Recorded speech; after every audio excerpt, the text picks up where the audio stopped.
Sir लोपटी చెప్పేసి pass ఇచ్చారు sir pass ఇచ్చింది లోపల పెట్టండి సార్ పాస్ ఇచ్చింది లోపల సార్ పోయిన తర్వాత ఒక నిమిషం వెనక్కి రండి మీరు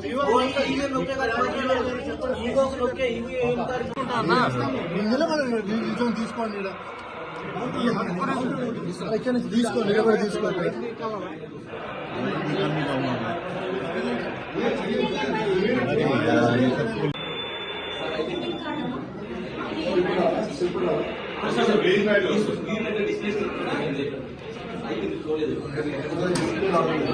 రాష్ట్రంలో బీఆర్ఎస్ పార్టీ నిరాశ నిస్పృహలతో అభద్రతా భావంతో ఉంది.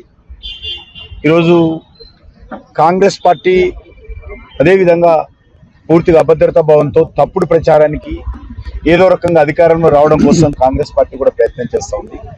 మరొక దిక్కు బీఆర్ఎస్ పార్టీ తమ కాళ్ళ కింద భూమి కదులుతున్నది. మరి ఏదో రకంగా కేసీఆర్ గారు కలలు కన్నారు, తన కళ్ళ ముందే తన కొడుకు ముఖ్యమంత్రిగా కూర్చుంటే చూడాలని పుత్ర వాత్సల్యంతో తాతాలాడిపోయాడు. ఈరోజు ఆ పరిస్థితి పోయింది. కాబట్టి నిరాశ నిస్పృహలో బీఆర్ఎస్ పార్టీ ఎమ్మెల్యేలు కానీ మంత్రులు కానీ అనేక ప్రాంతాలలో మా పార్టీ కార్యకర్తల మీద నాయకుల మీద ఇండ్ల మీద దాడులు చేసి భయానకమైనటువంటి వాతావరణం సృష్టిస్తున్నారు. పోలీసులు కూడా వాళ్ళకు వంత పాడుతూ ఉన్నారు. పోలీసుల కళ్ళ ముందే సర్కిల్ ఇన్స్పెక్టర్స్ కళ్ళ ముందే ఈరోజు బీజేపీ నాయకుల మీద దాడులు జరుగుతుంటే చేతులు కట్టుకొని మరి పోలీసులు టీఆర్ఎస్ నాయకులకు నమస్కారాలు పెడుతున్నారు తప్ప ఆ యొక్క దాడులను అరికట్టే ప్రయత్నం ఏమాత్రం చేయడం లేదు టీఆర్ఎస్ పార్టీ నాయకులు. ఇది విచారకరం.